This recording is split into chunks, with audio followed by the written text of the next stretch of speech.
Ang tawag po dito is coryza. Ilang beses ko nang sinabi, paulit-ulit ako. Will you please repeat it? Paulit-ulit ako.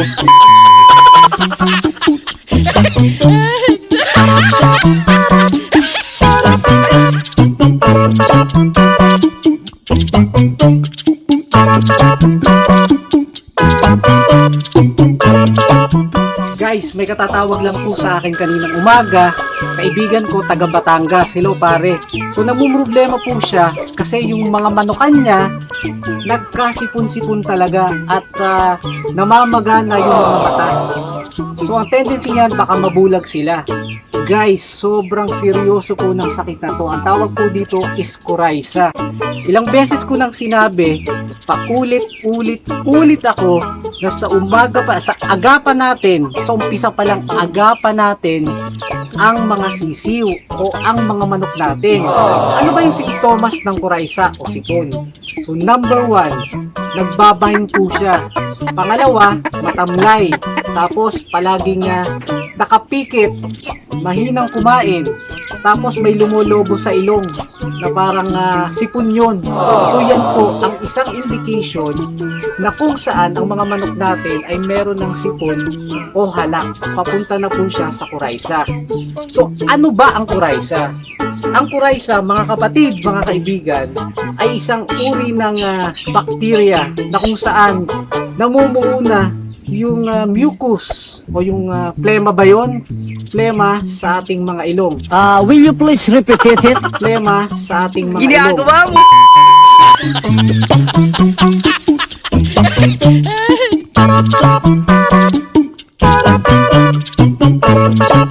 Namamaga ang mga ilong nila kasi namumuo yung sipon nila at hindi nila mailabas.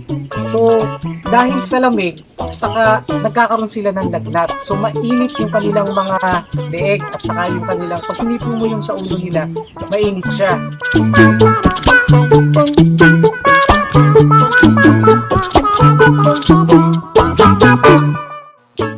Tama yan mga kamanok. Ang coryza ay nakukuha lamang ng mga manok sa kapwa nilang manok. Nakukuha din ito sa paghinga ng airborne bacteria o kay pagkonsumo ng mga kontaminadong tubig at pagkain. Maliban sa pamamaga ng muka, ang sipon nito ay may mabahong amoy, malapot at makapal na discharge na nagagaling sa kanilang nostrils at mata. Pansinin din ang kahirapan sa paghinga. Kapag ang mata ng mga manok ay iritado, pwede itong magdikit at pwede nila itong ikabulan. Mag-ingat tayo mga kamanok.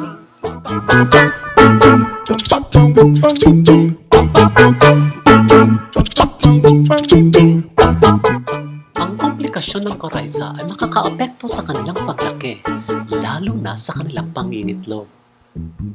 Bagamat ang coryza ay tumatagal lamang ng ilang araw, ang mortality rate nito ay pwedeng umabot ng 50%. Ingat tayo mga kamanok. Mamamatay na eh.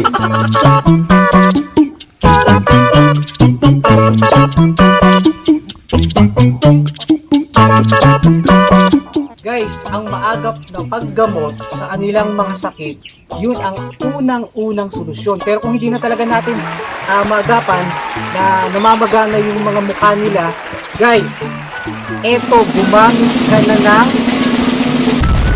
ano ulit to? Premoxil. Premoxil. Will you please repeat it? Premoxil. Okay, ulitin ko, Premoxil. Paano masabi? Ito, antibacterial siya.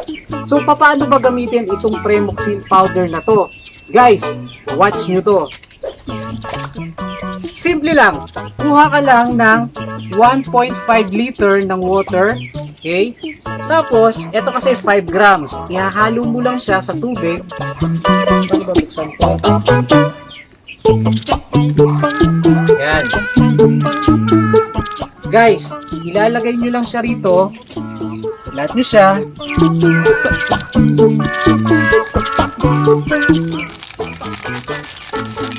Simpleng-simple lang po yan. And then, kukuha po tayo ng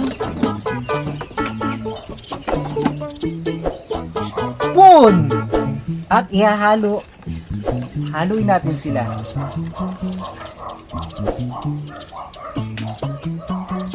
Guys, bago ka magpainom nito, kailangan bigyan mo sila ng 2 to 3 hours. Uuhawin mo sila. Gunggong! Barinig kita sa mukha eh! Yung iba, 1 hour. So sa akin po, ang practice po namin, 2 to 3 hours, huwag mo munang silang painumin ng water. For example, ang schedule nila ng pagpapainom ng water is 7 a.m. So painumin nyo po siya between 9 to 10 a.m. Para uhaw na uhaw sila, saka marami silang mainom. Ito po, antibacterial. Sobrang importante to kasi pag hindi natin agapan, tigok ang ating mga alagang manok.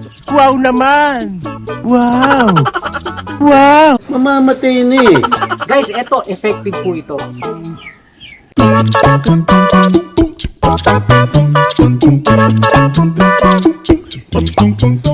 Guys, ang pagpapainom po nito, gawin natin 3 days to 5 days. At kung maaari, hanggang 7 days. So makikita naman natin sila kung gumaganda na yung kanilang mga kondisyon. So, Ginagawa mo? akin. Stop! Sabi ko,